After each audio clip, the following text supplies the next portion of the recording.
mataas na moralidad, walang iba kundi si Congressman Attorney Rodante Marcoleta.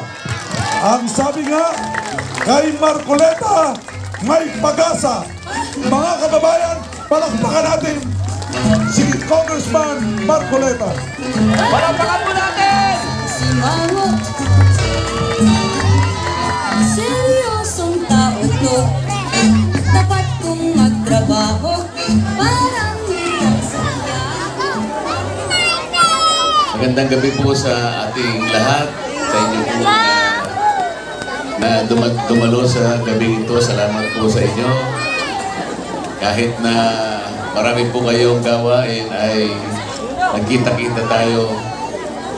Isang napakalaking karangalan po na makita namin kayo lahat ngayon. Nandito rin po yung aking mga kasama sa PDP Laban, si Atty. Bondok, kumakandidato rin senador ng ating bansa, si Atty. JB Hinlo, sama ko rin sa PDP Laban, mga kandidatong senador. Mga representatives po ni Pastor Kibuloy, si Tony Torion nandito. Representative po ni Senator Bato, ang kanyang kapatid.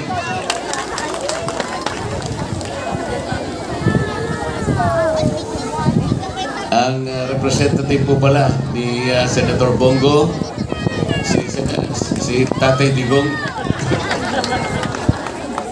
Tatay Digong! Marami po akong itatanong sa inyo. Sasamantalahin ko po ang pagkakataon sapagkat nandito kayong lahat.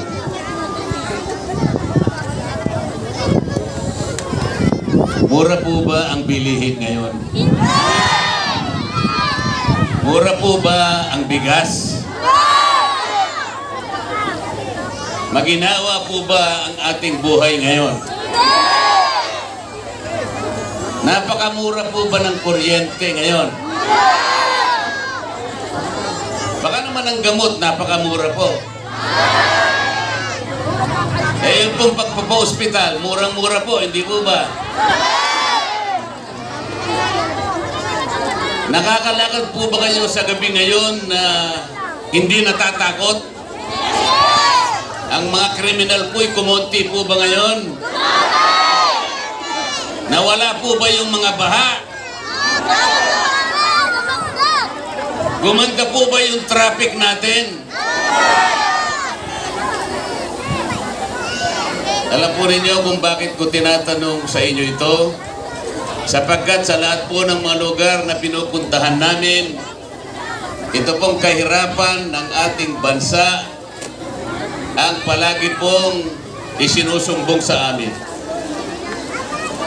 Ang sabi ko naman po sa kanila, nagkaganito po tayo dahil sa mahabang panahon, hindi po ninyo masyadong pinili yung mga senador na inyong ibinoto.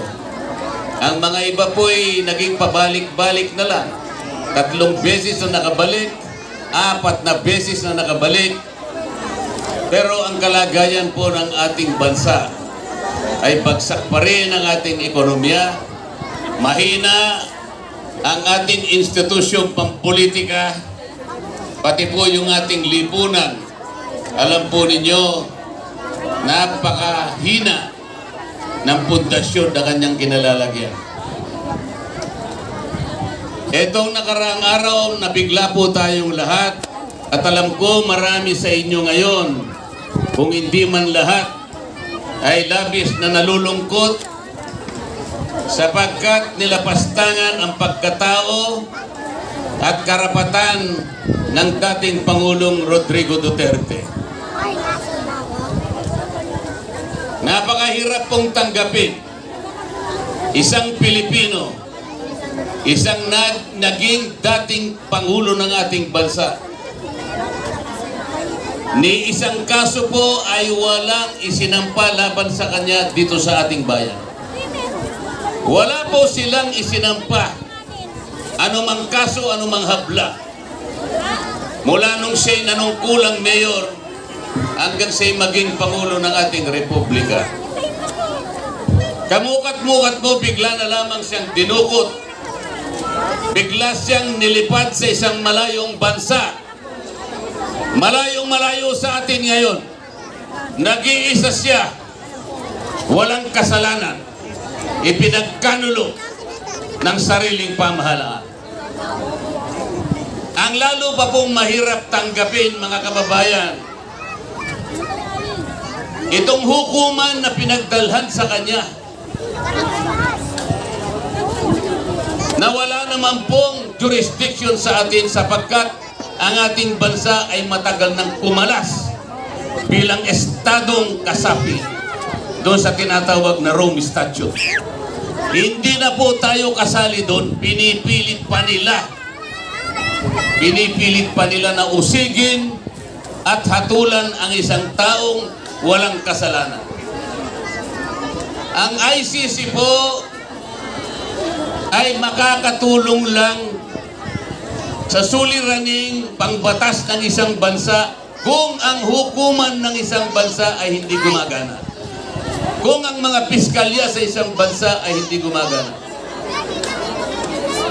Yung ginawa po nila sa ating Pangulong Duterte ay sampal mula sa pinakamababang hukuman ng ating bansa hanggang sa pinakamataas na hukuman, ang Korte Suprema. Bakit po? Umaandar po ang ating hukuman, ang ating justisya.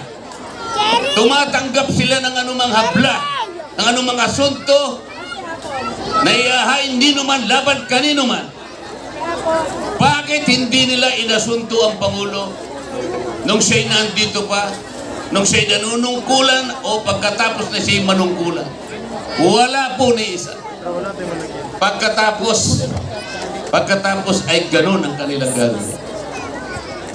Ang isa pang hindi katanggap-tanggap, mga kababayan, itong International Court of Justice na kung tawagin ay ICC. Alam po ba ninyo kung saan nakabase itong hukuman na ito? Ito ay nakabase sa Netherlands. Isang bansa na ngayon ay patuloy pa rin na kumukup-kup, nagtatanggol at nagbibigay ng suporta sa mga komunista na kalaban ng ating gobyerno. Ito ang masakit. Masahol pa po kay Dr. Jose Rizal ang ginawa nila kay Tatay Digong. Bakit po? Si Dr. Jose Rizal hinatulan ng mga Kastila, ngunit nung panahon na yon ang ating bansa ay nasa ilalim ng Espanya. Pero ngayon, ang bansa natin ay isang bansang malaya. Isang bansa na independent. Isang bansa na merong soberenya sa kanyang sarili. Bakit hahatulan ang isang Pilipino, ang isang dating presidente? Ang pinakamasakit po ay ito. Bakit po ang presidente ng Russia, si Vladimir Putin, inisyuan din ng warrant of arrest nitong inutil na ICC ito? At meron din pong Interpol na nagbigay ng warrant of arrest. Bakit din po hindi nahuli ang Vladimir Putin ng Russia? Ganon din po ang presidente ng Israel, Benjamin Netanyahu. Meron din pong warrant of arrest na inisyu ang ICC, ang inutil na ICC ito. Meron din pong ginamit na Interpol. Pero hindi rin po nahuli ang Benjamin Netanyahu. Bakit po? Sapagkat wala isa man sa kanilang mga kababayan ang nakipagsabuatan sa ICC para ipahuli at ikulong ang kanilang mga leaders. Hindi po kagaya dito. Hindi po kagaya dito. Tayo pa ang nakipagsabuatan. Parang isang pangulo na walang kasalanan kundi mahalin ang kanyang bansa ay sapilitang dakpin, nalabag sa kanyang kalooban para siya ay usigin, para siya ay hatulan ng isang hukuman na kailanman ay hindi natin kinikilala.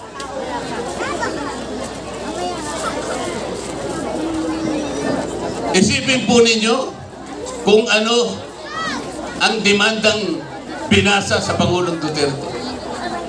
Siya daw ay nakapatay ng 43 tao sa pagitan ng 2011 at 2019. 8 taon. Yun po yung binasang demanda. Akala ko ba yung kanyang mga kalaban dito palaging sinasabi ang pinatay daw sa war on drugs 30,000 people. Hindi po, binasahan siya ng demanda doon sa Hague 43 individuals sa loob ng 8 taon. Ibig sabihin, 5 di umano'y napatay sa loob ng 1 taon. Bakit nakalimutan po nila yung Mama Sapano Massacre? 44 na pulis ang pinatay sa loob lamang ng 1 araw. Bakit nakalimutan po yung Maguindanao Massacre? 58 ang napatay sa loob lamang ng 1 araw. Wala man lang isa na nagsuplong sa ICC. Si Vladimir Putin gumagamit ng missile sa giyera sa Ukraine. Ang missile hindi pumipili kung sino ay papatayin. Sanggol, matanda, babae, bata, kahit sino. Kung sino ang abutan ng missile. Yun po yung crime against humanity. It's a widespread and systematic attack on civilian population. Ganon din ang ginawa sa Israel. Ang mga missile ng Israel na pumupuksa ng maraming kalaban, yung Hamas. Walang pinipili ang missile. Yun ang crime against humanity. Ang Pangulong Duterte, ang ginawa niya ay gumawa ng programa para durugin ang mga taong nagbebenta at nagpupus ng droga dito sa ating bansa. Sapagkat alam niya ang panganib ng droga. Ang droga ay sisira sa pagkatao ng isang human being, ng isang tao. Ang droga ay sisira sa isang pamilya. Ang droga ay sisirain niya ang lipunan. Ito ang ayaw mangyari ng dating Pangulo. Bilang Pangulo ng bansa, katungkulan niya na proteksyonan ang mamamayan. Yun ang kanyang tungkulin bilang inihalal na Pangulo ng isang bansa. Walang tumutol dito kahit isa. Walang kumontra dito kahit isa. Ito'y binadgetan pa ng ating pamahalaan sa napakahabang panahon. At nakita natin kung anong resulta nito. 43 tao daw ang napatay. Hindi man lang siya binigyan ng pagkakataon na sagutin ang demanda laban sa kanya. Sa pilitan siyang kinuha at dinukot at pagkatapos inilipat sa malayong lugar. Alam ko po, nagdurugo ang inyong puso. Naiintindihan ko po kayong lahat. Huwag po kayong mawawalan ng pag-asa. Huwag na huwag kayong manghihina ng loob. Alam po natin, makatarungan ang Panginoon Diyos. Darating po ang panahon, may tatama nating lahat ang maraming kamalian na nangyari at nangyayari pa sa ating bansa. Umpisahan po natin sa susunod na Mayo. Magkakaroon po tayo ng eleksyon. Tandaan po ninyo yung mga sinabi natin. Kilala po ninyo kung sino-sino yung mga senador na kumakandidato. Yung nasa kabila, hindi man lang kumikibo. Hindi man lang sila nagalit sa ginawa sa dating Pangulo. Walang kibo sila. Sapagkat kahit papano, sangkot sila doon sa layuni na tanggalin o dalhin sa ibang bansa ang dating Pangulo. Sangkot din sila o may kaalaman din sila sa pag-i-impeach sa Vice President. Kapag ka po sila ay nanalo, maliwanag pa po ito sa sikat ng araw. Kapag ang team na yan ay nanalo, tuloy-tuloy na po nilang tatanggalin ang Vice President. At maaaring hindi na rin makabalik ang Pangulong Duterte dito sa ating bansa kapag sila ang nanalo. Sa makatwid, sinisimplify ko na po sa inyo. Kung gusto ninyo na lalong tumaas ang presyo ng bilihin, lalong humirap ang ating buhay, lalong humina ang ating institusyong pampolitika, matatanggal ang Vice President, ikukulong nila Pangulong Duterte, iboto nyo ang team na yon. Gusto nyo ba? Ngunit, meron po kayong magagawa. Yung team ng PDP laban, yung team suka na kanilang sinabi, sila ang pipigil sa kanilang mga balakid. Hindi pwede na matanggal ang Vice President. Gagawa ng paraan ng PDP laban para pigilin ang kanilang balakid. Ang PDP laban ang gagawa ng paraan para maibalik ang Pangulong Digong dito sa ating bansa sa lalong madaling panahon.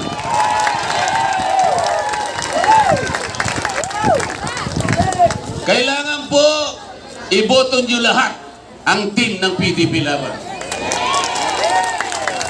16 po na boto ang kailangan sa Senado para tanggalin nila ang Vice President. Kapag nagawa po nila yon, maniwala po kayo sa akin. Baka ni makangiti ay hindi na tayo makangiti. Baka wala na po tayong ikaliligaya sa bawat araw ng ating buhay. Baka lalong dumilim ang ating kinabukasan. Sa mga tweet, alam na po natin ang gagawin natin. Ayaw si magpangain. Yung team na yon, kilala nyo naman yung team na yun. Yung team na yon, o yung team suka. Yung team suka po, may asim. Katulad po ninyo, napakarami po, lahat po kayo, may asim pa. Ay, yung team naman na yon, ewan ko kung anong lasa nun.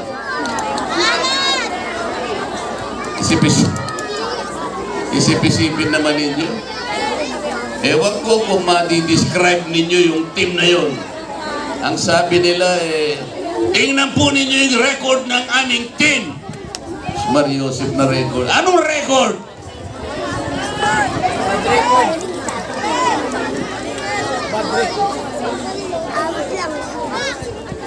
Tinitingnan niya ako So, mga kababayan, salamat po sa pagkakataon kami nakapunta sa inyong lugar.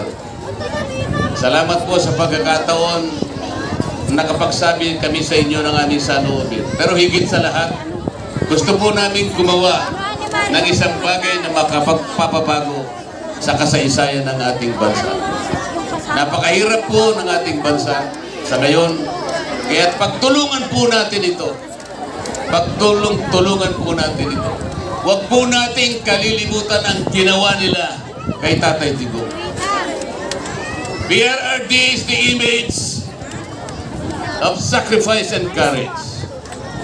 PRRD is the symbol of our honor as a free, brave, independent and sovereign nation. PRRD is the unifying force so that we can regain and restore the dignity, the rectitude, and the majesty of our laws. Ito po yung gusto namin gawin. Ito po ang gustong gawin ng PDP laban. Hindi po namin kayo bibiguin. Ituloy po natin ang laban. Ilaban po natin.